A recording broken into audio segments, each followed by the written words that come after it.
It seems that everywhere I turn, culture's just telling me that sexual things are just a part of life. Enjoy it. It's a Saturday night activity, or it's a way to find momentary pleasure for yourself. Why is that? Why is it that I can turn on the TV or open up a magazine and find that most movie stars, pop stars, and sports stars are now engaging in things that used to only be reserved for porn stars? Frankly, I'm sick of culture telling me that it's okay to engage in sexual things outside of marriage. The intimacy that God intended for a man and woman to experience within marriage isn't just something for a Saturday night activity. It isn't just something to bring me a feeling of pleasure in the moment. Sadly, so many people in today's world are finding pleasure through sex novels and chat rooms, through pornography, rather than finding pleasure through the real thing God created, sexual intimacy inside of marriage. He created the real thing, like this apple, God created, but this fake fruit, man created. For me to say that I love things that are different than how God intended them is like me saying I like this fake fruit more than the real thing.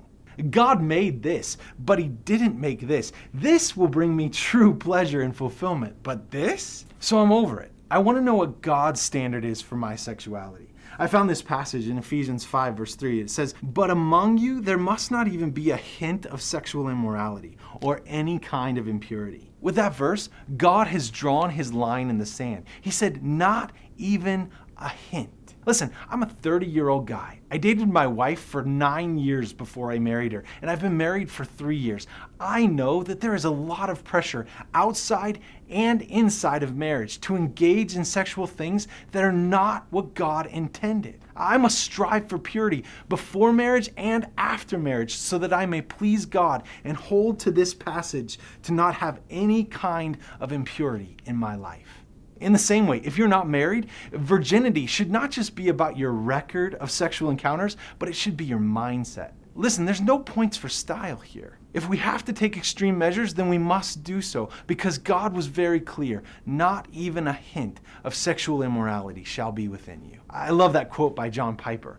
He said, if you're not at war with sin, then you're not at home with Christ. We have to let God's standard be the very thing that we live for. No longer should we go for the false things of this world to bring us pleasure, but we need to fall in love with the real thing God created, sex inside of marriage.